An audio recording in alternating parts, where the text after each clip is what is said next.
Hello, everyone. Welcome back again, once more, with me here, single player gamer, and Splinterlands. We are in for another video, another reading session. This time I have the microphone further away from my mouth. My apologies on the last video. It's too loud at the beginning. Anyways, we are back. Sang it with me. Sing it, say it, sang it, whatever. We are back in the secret of Praetoria. Phase 2, White Paper Reveal. Part 4, Storage, Markets, and Desalinization. And I am looking for the profit, the information of where the profit is in my investment in Splinterlands, this NFT game. If any of that sounds interesting to you, make sure you hit that like button and subscribe if you haven't already, because we're getting right into it right now. The Secret of Praetoria, Phase 2, Market and Projects. Desalinization process, all right.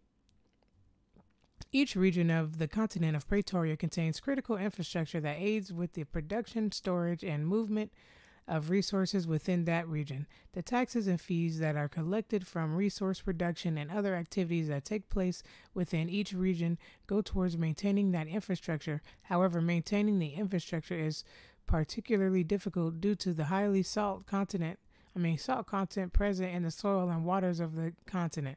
Luckily, scholars have recently discovered a way to harness dark energy into a new type of crystal with a unique chemical structure that can extract salt from whatever is around it. Players will be able to create or otherwise acquire these new desalinization crystals and contribute them to their region to remove the excess salt content from the soil and water. This makes the infrastructure less costly to maintain, which allows players with land plots within the region to pay lower taxes and fees, as well as to enjoy increased production from their land. Okay, desalination process. Okay, that sounds pretty complicated to say the least. I didn't know there was going to be a whole section just about salt. Okay, desalinization crystals. Desalinization crystals, DC. This seems like it's literally going to be just another coin. Kind of like when they created SPS. I was like, what are they doing? We already got DEC. You already got credits. But this is, the whole ecosystem. So it's going to be a whole bunch of different stuff to trade. And this DC, it should be one of them. So it makes sense. DC are special resource that will be able to be purchased using a fixed amount of DEC or voucher tokens. And they will also be available to be earned through various activities within the broader Splinterlands universe, such as in loot chests from ranked battles or from guild participation, for example. They will be transferable and available within the internal market, just like most other land resources.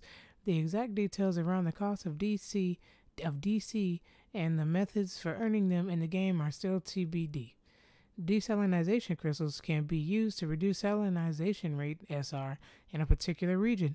Each region will start at a 100% SR, and each day a fixed amount of DC will be deducted from the pool of DC contributed by players to that region in order to reduce the SR by up to 2%.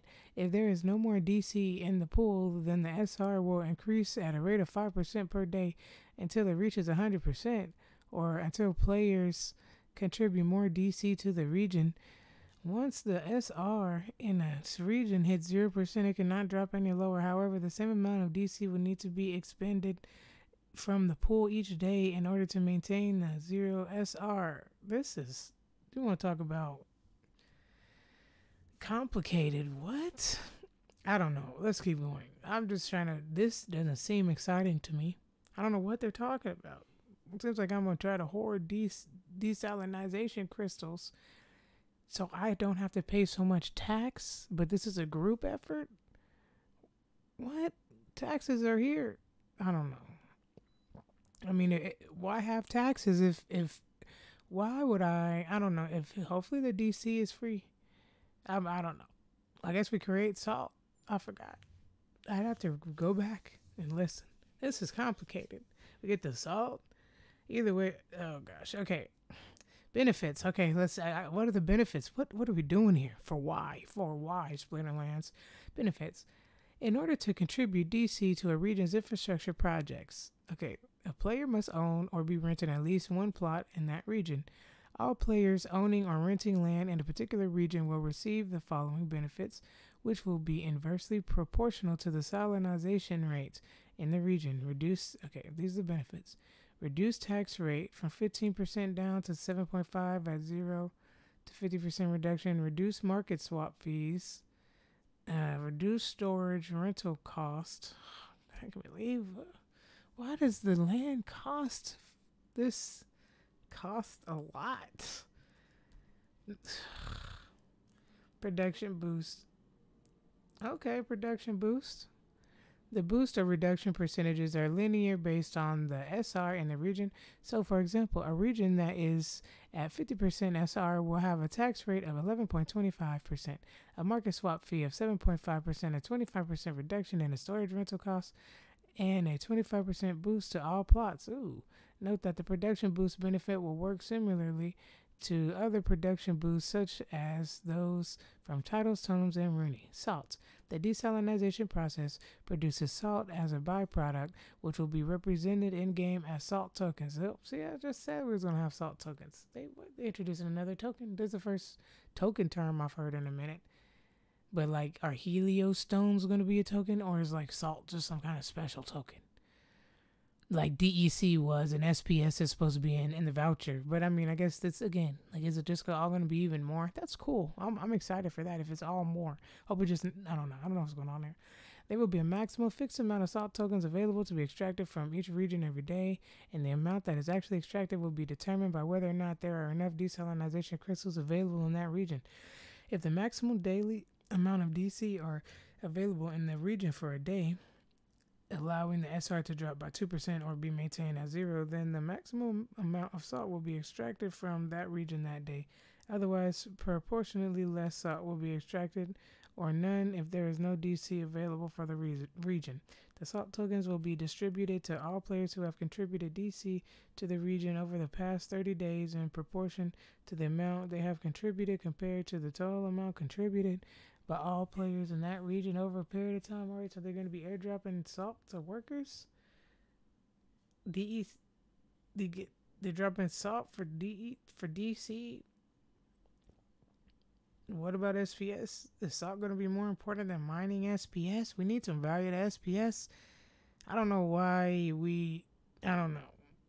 I feel like salt is becoming a little bit too important. But TBH guys, I really don't know what's going on here. Let me know in the comment section, what do you think so far? I'm just thinking about when I spent how about my 9 lands, $20 each, whoop-de-doo. I'm just saying, I didn't think it was going to be like this. I mean, but it's not done yet. Again, bought that in 2022. Internal markets. This is what I'm highly interested in. This is why I did buy land, for the internal market. This is what they are doing. This is how they're going about it. It's just not in the game yet. I just don't know what it looks like. I'm a visual learner. So internal markets. One of the most vital parts of the Secret of Praetoria economy is the internal market. The internal market will allow players to buy any of the 50 plus resources that are part of the Secret of Praetoria expansion for DEC, sell them for DEC, or swap them for any other resource using automated market making liquidity pools. Okay. Players will also be the ones who will provide the liquidity to these pools and have the ability to earn both the special elixir resource as well as DEC tokens from trading fees in return. That sounds great.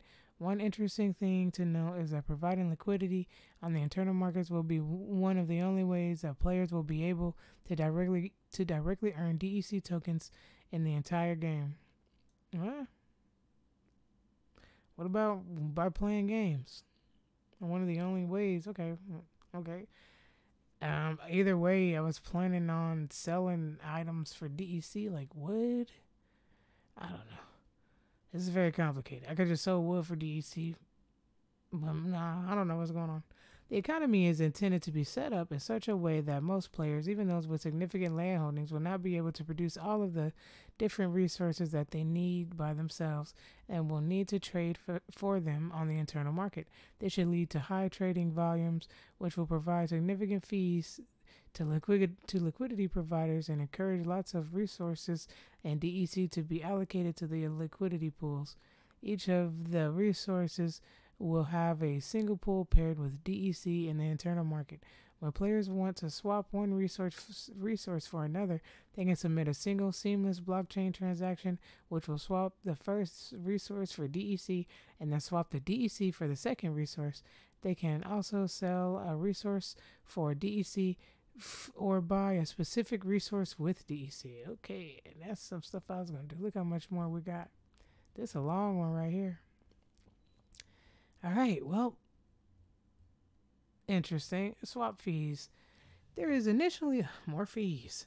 There's initially planned to be a 10% fee for all internal market swaps, which, like everything, is subject to change before the final release. Half of this fee will be burned and can be reduced by contributing to the desalinization process in a particular region. The other half of the fee will be split up among all of the players who have provided liquidity to the pool, being used in proportion to the amount of liquidity they have provided compared to the total liquidity in the pool. The fee will always be burned and or paid out in DEC tokens. So if a player is swapping DEC for a resource, then the fee will be taken out of the input amount of the transaction. And if a player is swapping a resource for DEC, then the fee will be taken out of the output amount of the transaction.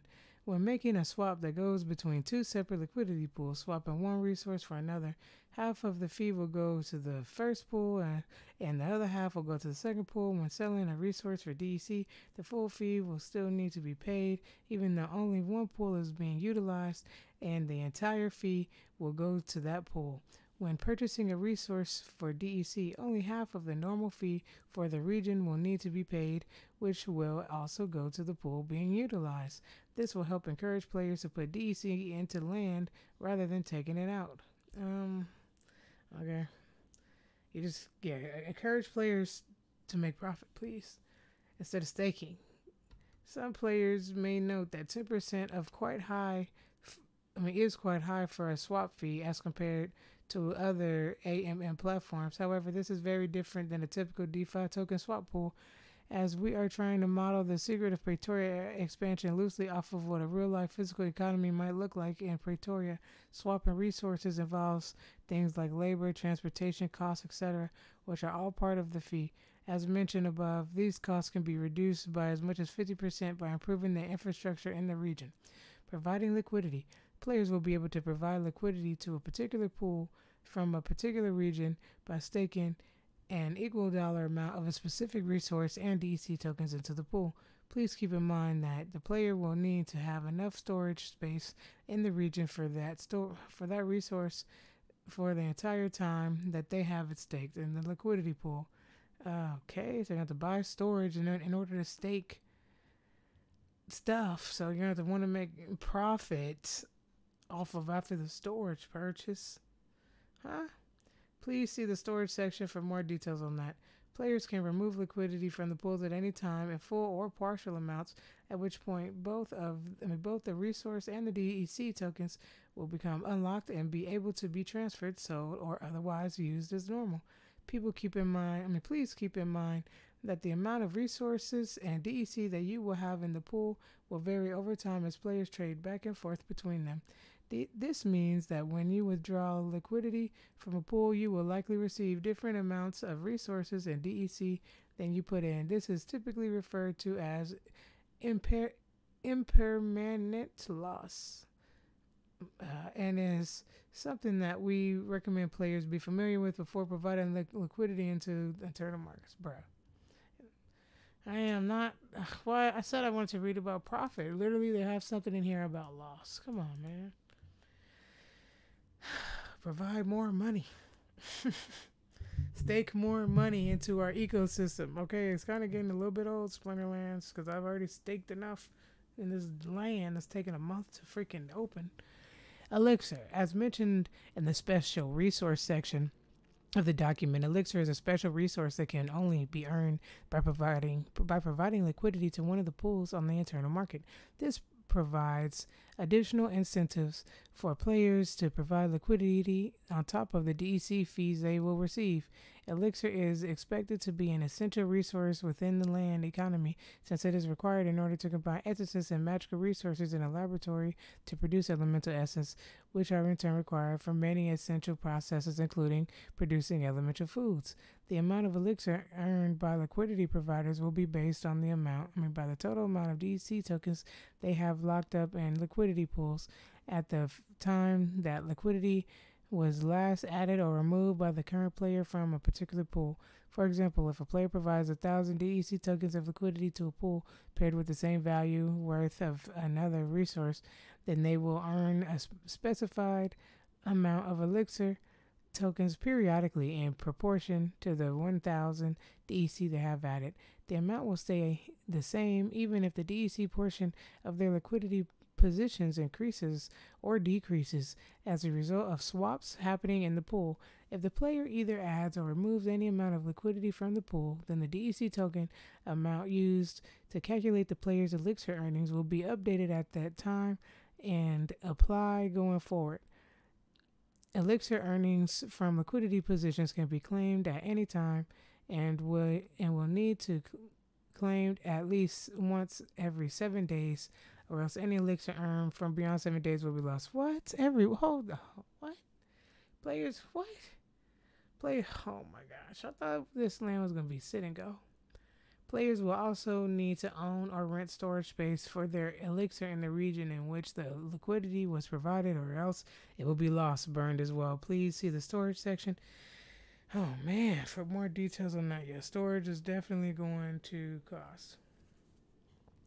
Unlike the swap fees, the amount of elixir earned is not proportional to the amount of liquidity in the system in total, so a player's elixir earnings will not be reduced if more liquidity is added or vice versa. Instead, the amount of elixir earned per DEC worth of liquidity provided will automatically adjust on a periodic basis based on the price of elixir versus DEC in its own internal liquidity pool. This will allow the supply of elixir within the game to naturally adjust based on demand and avoid a situation where the resource is either too abundant and therefore worthless, or that it is too scarce and becomes a bottleneck for the entire economy. Elixir is planned to also be able to be purchased for a fixed amount of DEC and or voucher tokens. This will provide an upper bound to the market price and therefore to the amount that is distributed to liquidity providers. This is necessary to help prevent price manipulation exploits. Resource storage. Players will need to ensure that they have adequate storage space for any resources they hold in their inventory in each region. As mentioned in the building section, most buildings by default contain a relatively small amount of storage space for food consumed by the worker, cards, and any relevant input and output resources. This is intended to provide players with enough storage space for the typical operation of their building without needing to build or purchase more.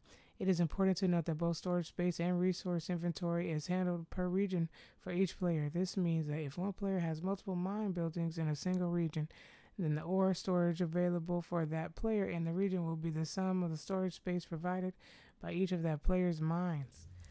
What? In the region. When harvested from the mines, the ore the player receives will go into the player's inventory for that region. Additionally, storage space is always allocated for a minimum period of 24 hours. This means that if the player harvests 100 grain from a farm building, then 100 granary storage units will be taken up to store that grain for 24 hours, even if the player transfers, sells, or otherwise uses the grain immediately afterwards. This is intended to prevent players from being able to get by with only a very small amount of storage by moving resources in and out very quickly in small amounts. And also somewhat represents a real-world scenario where it takes a lot of time and effort to load and unload large quantities of resources into out of storage. What? What, bro? That's weak. I might have to go back and really make bullet points of what I disagree with in this land. as we read this together, it's my first time reading it. So got one paragraph, two paragraphs, two more sections left. I was like, bruh, like this doesn't make what they making us buy. What I just read here was they want us. They want me. I don't know about you. This ain't financial advice for you. This sounds like what they might be giving me. They want me to buy storage for my grain and everything. I don't want to buy storage, dude. I bought buildings on the freaking land plots, man. My darn buildings should have enough darn storage. I don't want to have to buy no darn storage. I want to just update my darn buildings and my storage upgrades for free. After just time and effort of playing the game. What the heck, Splinterlands? Oh, not storage rentals. Storage rentals. If a player acquires resources within a region in which they do not have enough storage, they will have the option to automatically purchase storage space using local infrastructure in the region using DEC. Storage space from the local infrastructure is available in unlimited quantity, and like all storage, it must be rented for a minimum of 24 hours, even if the resources are moved or used immediately afterwards. The cost of storage rental will vary based on the type of resources being stored and the salinization rate in the region. Since most buildings provide enough built-in storage for typical operations, storage rentals should usually only need to occur in special circumstances, such as when a player is gathering resources to be able to construct or upgrade a building. In those cases, typically players will need a wider array of resources for which they may not have storage available within the region. So that is one example of where the unlimited storage rental options will be needed. How come I just can't have unlimited storage off top? If a player's harvest, purchases, or otherwise acquires resources in a region for which they do not have enough storage space available, and they choose not to purchase additionally temporary storage, then the resources will be lost. See, devs at Splinterlands, we do not want to buy more freaking non-card assets. I don't want to buy storage. I thought my building was a storage container. It's a damn house. What? It's a farm. Why does my farm don't have no storage in it? It comes with a base amount, but we're making it to where you can't, to where you're gonna have to. They literally wrote that. We're making it to where you have to buy storage, so you don't freaking finagle around it. Give us money, bro. No, that's dumb, dude. No. Dislike. I do not like that. Okay, storage building and providing liquidity. If a player would like to have additional storage space for certain resources within a particular region, they can build a storage building on a vacant land plot within that region. Buy more land.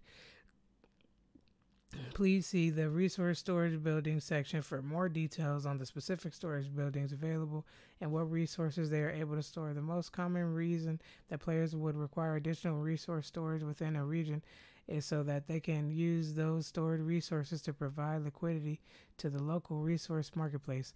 Please see the internal market section for more details on how local resource marketplaces work. Players must maintain enough storage space in each region for any resources being used to provide liquidity in the marketplace for that region. The amount of storage space required will be based on the amount of resources initially put in the liquidity pool and will be updated only when any amount of that resource is withdrawn from the liquidity pool that is in that same region.